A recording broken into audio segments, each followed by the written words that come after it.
রাজ্য জুড়ে হর ঘর তিরঙ্গা কর্মসূচি 9 থেকে 17 অগস্ট বাংলায় হর ঘর তিরঙ্গা যাত্রা। ভবানীপুরের বিধায়ক হিসেবে আজ নিজের বিধানসভা এলাকায় তিরঙ্গা যাত্রার আয়োজন করেছেন শুভেন্দু অধিকারী। সার্ভে বিল্ডিং থেকে হাজরাপুর পর্যন্ত মিছিল হবে। UEM Jaipur is a perfect target for prospective students aspiring for good jobs, good education with future-ready skills. প্রদীপ্ত আমাদের প্রতিনিধির সঙ্গে রয়েছেন। প্রদীপ্ত, মুখ্যমন্ত্রীর এই হর ঘর তিরঙ্গা কর্মসূচির আজকের কর্মসূচি নিয়ে কি জানা যাচ্ছে?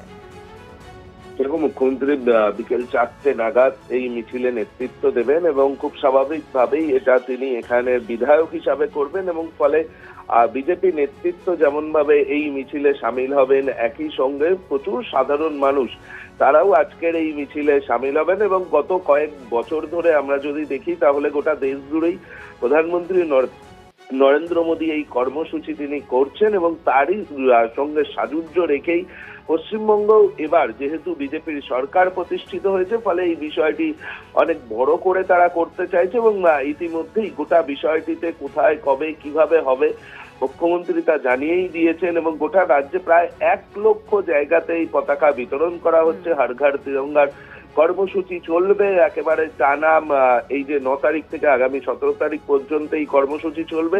তারই অঙ্গ হিসাবে আজকে ভবানীপুরে এই কর্মসূচির সূচনা করতে চলেছেন রাজ্যের মুখ্যমন্ত্রী তথা স্থানীয় বিধায়ক শুভেন্দু অধিকারী। ধন্যবাদ। মুখ্যমন্ত্রী বক্তব্য শোনাব।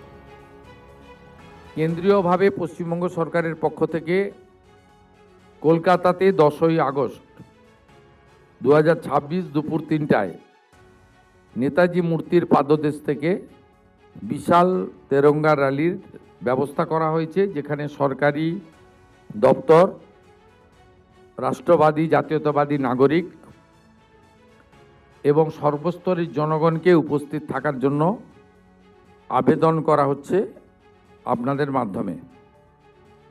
এই কর্মসূচিতে আমি সহ আমার মন্ত্রিসভার সমস্ত সদস্যগণ এবং মুখ্য সচিব সহ সমস্ত আধিকারিকবৃন্দ অংশগ্রহণ করছেন।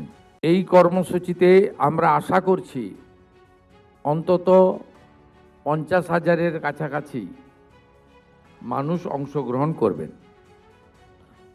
ইতিমধ্যে 30,000-এর বেশি মানুষ অংশগ্রহণের জন্য তাদের আগ্রহ প্রকাশ করেছেন।